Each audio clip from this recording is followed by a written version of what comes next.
जब उसने गोली चलाई तो यहाँ पर पर्स में 5-5 रुपए के कुछ सिक्के भी थे। जब गोली जाकर के सिक्कों पे टकराई तो मुझे भी आभास हुआ कि तो मर गया हूं। पाकिस्तान का दूसरा सैनिक आया, उसने आकर के मेरा AK-47 उठाया और वापस मुड़ा तो उसका पैर मेरे पैर से टकराया हो। तब मुझे लगा कि यार मैं तो जिंदा हूं। तब मेरे पास एक हैंड ग्रेनेड था, मैंने उसको पिन निकाली और उसके ऊपर ऐसे फेंका तो कोट के अंदर हुड लगे हुए, हुड के अंदर वो गिरा जी। उसने तुरंत पीछे की तरफ मुड़कर देखा, पीछे तो कोई मूवमेंट था नहीं। तो जब तक वो ग्रेनेड को निकाल पाता, ग्रेनेड फट गया। यहाँ से उसका पूरा सर उड़ा और वो हमारे ऊपर आकर के गिरा। जो पाकिस्तान के दूसरे सैनिक थे उनमें खलबली मची कि इनमें से कोई जिंदा है, कुछ बोले जिंदा नहीं, नीचे से रिइंफोर्समेंट आ गई है।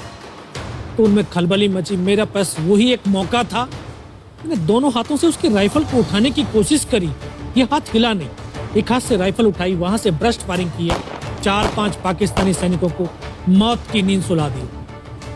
फिर बाएं हाथ से पलटा खाया, दूसरे पत्थर से 3-4 जगह से फायरिंग किया। तो जो उनका मोमेंटम था, जो हौसले थे, परस्त हो चुके थे, वो भाग खड़े। 2-3 मीटर गया, जाके देखता हूँ सामने उनके लंगर चल रहे हैं, उनका लिविंग टेंट बना हुआ, उनके जो हैवी वेपन का डिप्लॉयमेंट था वो सब कुछ वहां पे लगा हुआ। उस समय जहन के अंदर एक ही पागलपन था, अपने साथियों को बचाना। फिर मैं वापस धीरे धीरे रेंगता हुआ अपने साथियों तक आया। फिर मुझे लगा कि इनमें से हो सकता है मेरी तरह कोई साथी होगा, जिंदा होगा। उनको देखा, किसी का सर फटा हुआ था, किसी के फेफड़े निकले हुए थे। बहुत देर बैठकर रोया भी, फिर अपने आप को संभाला।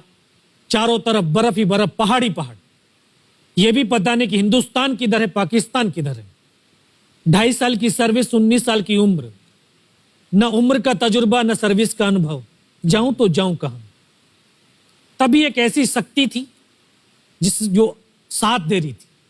जब इसी शक्ति का आवाज हुआ, उसकी आवाज का आभास हुआ कि बेटा इस नाले से नीचे लुढ़क जा, मैं बहुत 500 मीटर लगभग नीचे रोल करता हुआ आया और अपने साथियों जो नहीं चढ़ पा रहे थे दुश्मन की भारी फायरिंग की वजह से, वहां तक पहुंचा। फिर उन्होंने मुझे पकड़ा, वो फर्स्ट एड दिया।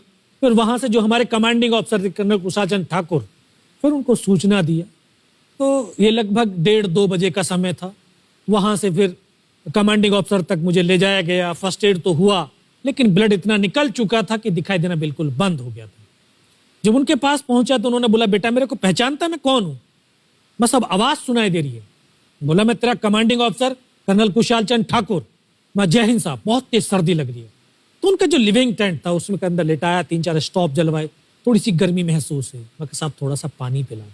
बोला, ठीक है पानी पिलाते हैं। तभी डॉक्टर साहब आए गए, उन्होंने ग्लूकोज की बोतल पिलाई, थोड़ी सी एनर्जी महसूस हुई। उन्होंने बोला, बेटा कुछ बता सकता हूँ? मैं कहा, सब बता सकता हूँ। तो उनको बताया कि सर ऊपर ये घटनाक्रम हुआ है और ये वहाँ की इंफॉर्मेशन है। तो लास्ट में उन्होंने बोला कि बेटा जवान की रिक्वायरमेंट क्या है? मैं कहा, साहब जवान की रिक्वायरमेंट अम्निशन और फील्ड पट्टी की है। बोला, खाने के लिए नहीं चाहिए? सर भूख नहीं लगती।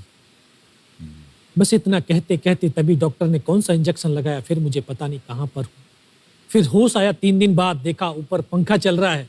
पता चला कि 92 बेस हॉस्पिटल श्रीनगर, और वहीं से मुझे बेस हॉस्पिटल दिल्ली रेफर कर दिया और 16 महीने तक उस हॉस्पिटल में मैं रहा। 16 महीने तक आपका इलाज चलता रहा? जी।